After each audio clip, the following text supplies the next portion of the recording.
வணக்கம், என் பேர் அருள்தாஸ். வணக்கம், என் பேர் லார்டு லபக்தாஸ். வந்திருக்க எல்லா பத்திரிகையாளர் நண்பர்களுக்கும் நன்றி. வந்திருக்கிற அனைத்து பத்திரிகை நண்பர்களுக்கும் நன்றி.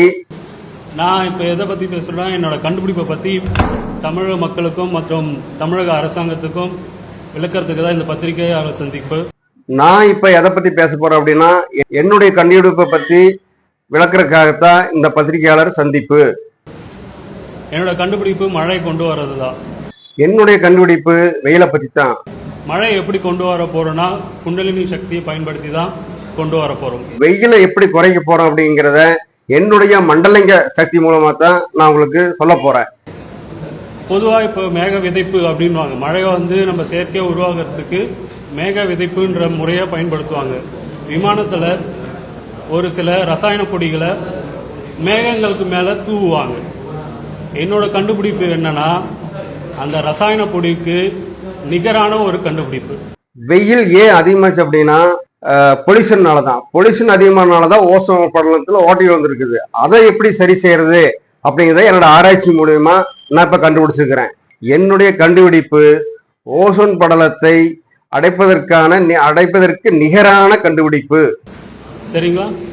அந்த ரசாயன பொடி என்பது அந்த மேகத்தோட தன்மையை பொறுத்து வார்ம் கிளவுடு இல்லை கோல்டு கிளவுடுன்னு சொல்லுவாங்க. ஹைட்ரோஸ்கோபிக் கிளவுட் சீடிங் இல்லை கால்வஜெனிக் கிளவுட் சீடிங் சொல்லுவாங்க. என்னோட கண்டுபிடிப்பானது இது ரெண்டுத்துக்குமே பொருந்தும். வெப்பத்தில் இரண்டு வகை உண்டு, மித வெப்பம், கடும் வெப்பம். இதை எப்படி நாம் கணிக்கிறது என்றால் அதற்கான கண்டுபிடிப்பு தான் என்னுடையது. ஆக்சிஜனை கூட்டுவதற்கும் கார்பன் டை ஆக்சைடை குறைப்பதற்குமான இடைப்பட்ட கண்டுபிடிப்பு தான் என்னுடைய கண்டுபிடிப்பு. இந்த குண்டலினி சக்தின்றது நம்ம உடம்புல இருந்து மூலாதாரத்திலிருந்து வர்றது. இந்த குண்டலினி சக்தி நம்ம உடம்புல இருக்கிற பஞ்சபூதங்களையும் ஒன்றா திரட்டி நம்ம உடம்புக்கு வெளியே இருக்கிற பஞ்சபூதங்களோட இணைக்கிற ஒரு பாலம் தான் இந்த குண்டலினி சக்தி. இந்த மண்டலிங்க சக்தி என்பது நமது மண்டையிலிருந்து வரக்கூடியது. மண்டலிங்க சக்தி என்பது நம் உடலுக்குள் இருக்கிற பஞ்சபூத சக்திகளையும் ஒன்றாக திரட்டி வெளியில் இருக்கக்கூடிய பஞ்சபூத சக்திகளோடு ஒன்றாக இணைக்கும் பாலமாக இந்த மண்டலிங்க சக்தி இருக்கிறது. சரிங்களா? அந்த பாலமான குண்டலினி சக்தியை மழையை உருவாக்குறதுக்கு நான் பயன்படுத்த போறேன்.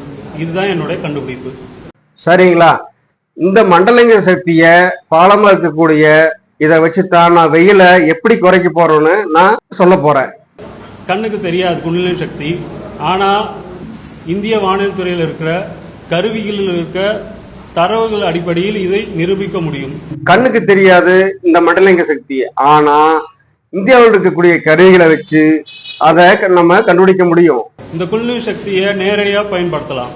இந்த மண்டலிங்க சக்தியை நாம நேரடியா பயன்படுத்த முடியும். நேரடியா மேகங்கள்ல பயன்படுத்துறப்ப அதோட ஈரப்பதத்தோட தன்மையை நேரடியாக மழை நீராக மாத்துக்கிற சக்தி வாய்ந்தது தான் இந்த குண்டலினி சக்தி. சரிங்களா? இப்ப இந்த குண்டலினி சக்தியை பயன்படுத்தி எங்கெல்லாம் மழையை வர வைக்கலாம்? ஒட்டுமொத்த தமிழ்நாட்டுக்குமே மழையை வர வைக்கலாம். எத்தனை வர வைக்கலாம்னா 5 to 10 சென்டிமீட்டர் மழை ஒரு நாளைக்கு கண்டிப்பா வர வைக்க முடியும். இந்த மண்டலிங்க சக்தியை பயன்படுத்தி ஓசோன் இருக்கக்கூடிய ஓட்டையை எப்படி அடைக்கலாம் அப்படின்னா, ஒரு சணல் எடுத்துக்கணும், ஒரு கோணிசி எடுத்துக்கிறோம், அதுல கோர்த்து இப்படி வச்சு செங்கு செக்கடி ஜங்கு செக்கடி ஜங்குடி செக்கடி ஈஸியா அடைச்சிடலாம். வரட்டா?